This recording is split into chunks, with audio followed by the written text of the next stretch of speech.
Hello YouTube, Brent Peeler here with you, coming to you from the Philippines.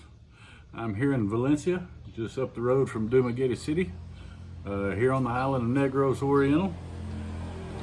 And I thought I'd make this quick little video. It's been a few days since I made one. Hadn't had much to say, hadn't been doing much here lately.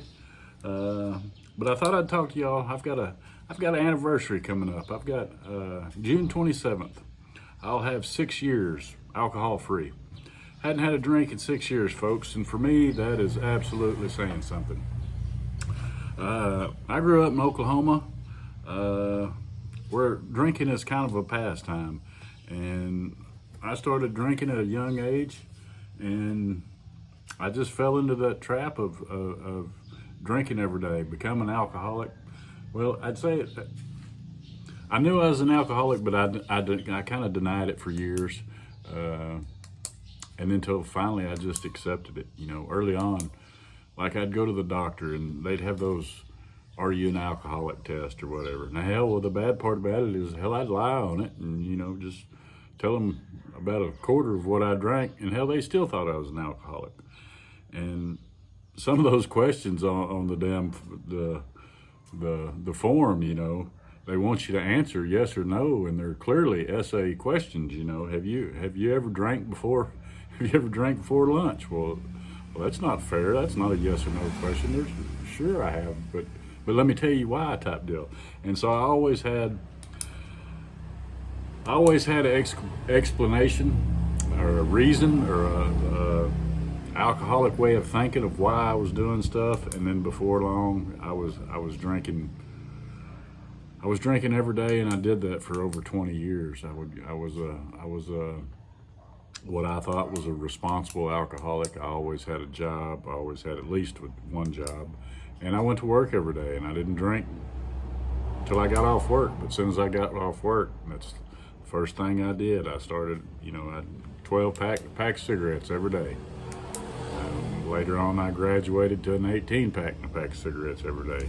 But as soon as I got off work, as soon as that bell sounded, I was off going through the quick stop. My truck, it just didn't know how to drive past that quick stop without stopping and you know, getting my fix. And I drank like that for over 20 something years, folks. And I don't have to do that anymore, is what I'm trying to say. And it's just a miracle. And I just wanted to say, if I can do it, anybody can do it. During the height of my addiction or whatever, I just drank. I didn't do anything for, like I say, probably 20 years. Got a divorce. About 5 years after my divorce, I found harder drugs. I found, you know, I got to snorting lines, and I was telling myself it was because it was helping me to work harder, longer, faster, and it did. It really did, and I was able to work harder, longer, and faster for a while, and then that shit catches up with you. And I'm telling you, I did kind of use it as a crutch to slow down on my drinking, and after doing that a couple of years, my sister finally caught on. I say finally, she probably knew it was going on for a while, but she finally called me on my bullshit and confronted me about it, and I agreed to go to a 90-day rehab program in Amarillo, Texas at the VA, and I owe them everything, folks. I've heard a lot of negative comments and a lot of negative stuff about VA facilities back in the States, but I'm telling you that Amarillo VA it's the only one I've ever been to, but it is a lifesaver, and I just appreciate everybody there. I went through that 90-day program. Hadn't had a drink since, folks. I made it 9 months, and I fell back. I got bored. Got to thinking that I got to thinking that my previous addictions was just kind of a misunderstanding, that I could probably do what I wanted to do if, you know, I didn't, if there wasn't a woman involved, and instead of proving them wrong, I proved them right again. So I struggled with that for a month or two. I would quit for 6 or 7 months, and I did that for a couple years. And finally, January 21st of 2020, right in the middle of the COVID bullshit, I hung it up for good. Hadn't had a drink or a drug since then. So it's like 4.5 years for the hard stuff, the speed I was doing, and the alcohol. It will be 6 years on the 27th of this month. And like I say, I owe it all to the VA. I had decided that I was gonna die that way. I tried to quit before. I couldn't make it 24 hours, folks. I couldn't make it 24 hours. I would say I'm not going to drink today every morning. Every morning I would say that. And there wasn't very many times that I attempted to quit because I just, accepted it. That's who I was. I was a 5 o'clock drunk, and I didn't think I was hurting nobody but myself. But looking back on it, I was hurting everybody around me. You're just not the same person. I got to where I was isolate real bad. Mainly because I never wanted to get a DUI or none of that. So I'd go straight to my little man cave. I'd just go straight there. I thought I was doing it responsible, and I just kind of turned into a lush, folks. I'm not gonna lie. I didn't want to do nothing but go straight home and start drinking. And there was a little window, I'd say between probably a 6-pack and a 12-pack, that I felt pretty good. But other than that, you always go too far with it. I would drink till it was time to go to bed. I would drink, eat, pass out, get up, go to work, and I don't have to do that anymore, folks. And I had a lot of fun. I'm not gonna lie. During my addiction, during my alcoholism, during my drug addiction, I'm not afraid to say, to talk about it, because I hope that somebody can see my story and get inspired by it and believe that they can do it too. Hell, I used methamphetamine. I used it alcoholically every day for at least 2 or 3 years.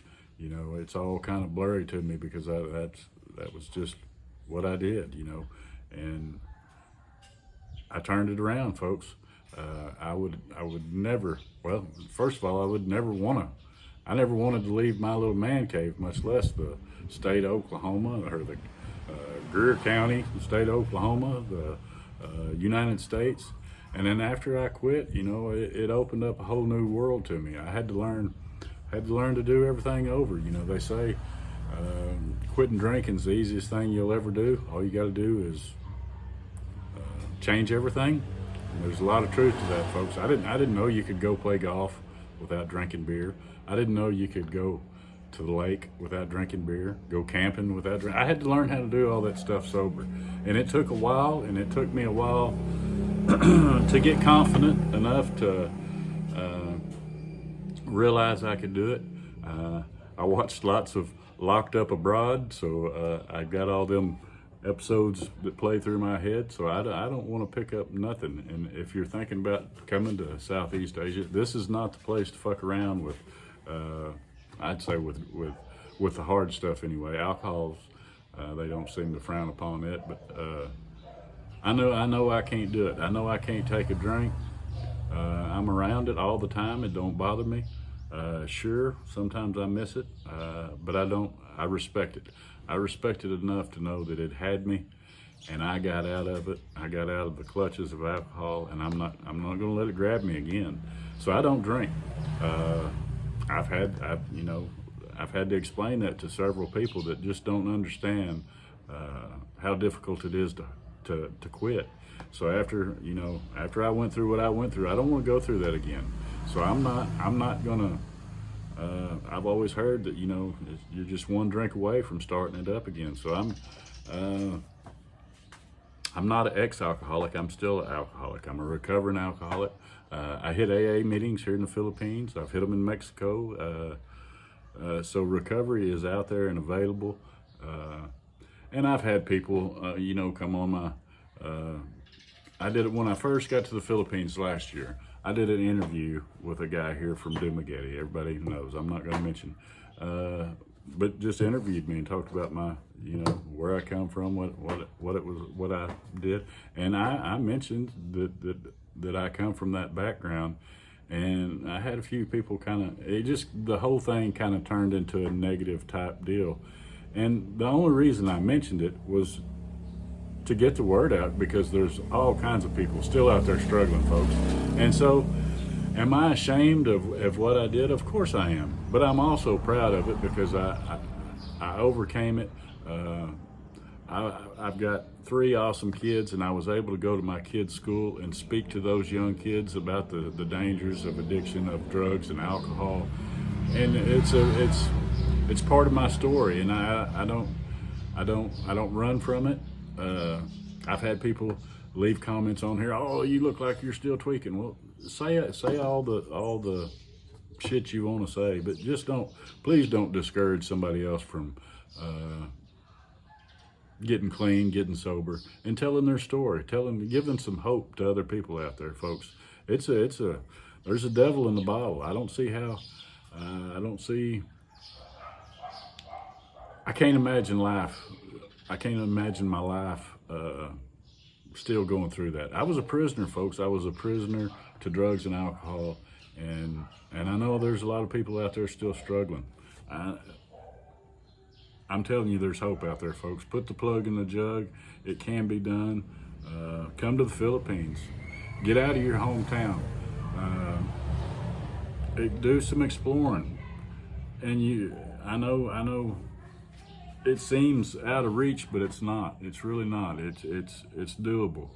Just the money I save alone on alcohol, not to mention the high dollar drugs that I was trying to keep up and keep doing. I can live off that money, just my alcohol and cigarette money. It's an amazing life I have today, but I owe it all to the VA, my sister, my family for sticking with me. Like I say, folks, if you think that you might fall into this category, I just want to tell you that there is hope out there. You don't have to die that frail old man that you see at the end of the bar. You don't have to do it, folks. You can beat it. And I know it's hard, and I know, like I said, I was just content with being, ending mine that way. Yes, I still struggle. Yes, I have days that alcohol was my crutch for a long time, folks. And like I say, I had to learn how to do everything over. So I'm not the same personality that I had when I was the life of the party. You talk about Jekyll and Bubba Hyde. I turned it. I was a happy drunk. I was the life of the party. I was quick-witted. I like being around people. Well, I'm not that way anymore, folks. I don't, but I don't miss it. I had a lot of good times with it. I really did, but I wouldn't risk giving up what I've got now for a little glimpse of that, because I know it turns bad. I'm not one of them that can just drink 2 or 3 beers and quit. I've got to keep going until it's time to pass out. So I know what one beer would lead to, and that was my go-to from Oklahoma. So I was a Keystone Light drinking. So I helped them build another wing on the edge of the Keystone factory. I promise you, because I never went without it. I had a refrigerator full of it, but I don't have to live like that anymore. And you don't either. If you are struggling with that, hell, reach out. I guarantee that there's somebody that'll help you. And if you got any questions for me, I'm here all the time. And like I say, I'm an open book, folks, only because on this subject that I think that it could help somebody. And I want them to see that if I can overcome it, you can overcome it, because it's a bitch. I'm not gonna lie, it's a bitch. Something I never want to go through again. So I just try to keep my nose to the grindstone. I've still got mental health issues. I learned that while I was in that 90-day program that I've been self-medicating for years, and a lot of people don't understand that. If you're an alcoholic or a drug addict, you know what I'm talking about. Everybody's different. I go through spells all the time. Right now, I'm trying to use fasting and diet, trying out this carnivore deal, trying to get my mental game back to where it needs to be, because I have been eating like shit, and all that stuff catches up with you, folks. When I quit drugs and alcohol, hell, I gained like 70 pounds, and I finally got that shit off of me a couple years later, and got down to where I was supposed to be. Right now, hell, I'm 35 pounds overweight, and hell, I can't get it off. I fasted for 3 days, for 72 hours, 2 days ago, and lost 3 pounds, and was so fucking mad that I just said fuck it, went down here and got me a hamburger and all kinds of carbs, and but I regrouped, and I started watching videos. I think I kind of know what I did wrong. I was drinking these damn 3-in-1 sugar pack or coffee packs that got creamer and fake sugar in them, and so usually I can just quit eating carbs for a couple of days and I'll lose 10 pounds, just bam. Well, that didn't happen. I didn't lose but like 3 pounds, and I didn't eat shit for 3 days. So I was very disappointed. Had my little fit, went 8, and now I'm back on it again. I'm trying the carnivore deal and see if I can't get right with that. But all that stuff, a lot of it's mental, folks, and you just gotta have a support system and have somebody to help you push through it, and you can get your life back, folks. There's more to life than just the same damn routine, the same Groundhog Day, the same old shit, the same old bar stool, the same bartender. There's more to life than going down that way, and they say it leads to jails, institutions, and death, and there's something even worse than that, folks. There's it not leading nowhere and letting you continue. See, that was my problem. I never got in trouble with the law. I never got in trouble, and I thought I was beating the system. And looking back now, I wish I would have got a DUI, 15 years ago. Maybe that would have woke me up and made me do something, made me act on it a little quicker, because I didn't. I drank for over 25 years, and I just wasted a lot of time and I don't remember a lot of stuff. That's the funny thing about alcohol. When you drink like I drank, I would drink the same amount every day, and one day I might remember what the hell, and the next day I wouldn't. I'd have these little blackouts and it was embarrassing. Somebody say, "Hey, do you remember calling me last night?" Blah, blah. I didn't remember shit. I might act like I did. I might say, yeah, I would play it off, but I wouldn't have a fucking clue what they're talking about. I've went to old school reunions and say, "Hey, remember us doing that?" And I ain't got a fucking clue, folks. I'll just kind of, yeah, but I'm embarrassed to tell them, no, I don't fucking remember none of that. I've drank too much, too long, killed a lot of brain cells, but I'm trying to get them back, folks. I'm over here trying to live my best life, and if some of y'all like to make fun of that, make fun of my past, go ahead. It don't bother me, but I want to tell anybody that's going through this, you can do it. I did it, and that's that. Anyway, folks, I hope this sparked a little thought. I hope this sparked a little maybe encouragement. And just like I say, put the plug in the jug, folks. And if you can handle your alcohol, if you can have 2 or 3 drinks and quit and don't have a problem, well, I'm not talking to you. But don't discourage the guy that I am talking to. That's all I got, folks. I want to thank y'all for watching. I flew by 1,700, 1,800. I'm up to 1,900 subscribers now, and I appreciate each and every one of you. This has been one hell of a ride. Thank all my new subscribers. Thank the old ones. There was a guy that I got my first donation the other day, and I'll put his name in this video somewhere, because I didn't even know how that worked, and the deal said, boom, this guy sent you a donation. I appreciate you. I meant to have that information here handy for when I made this video, but I'll get that in here. So thank y'all.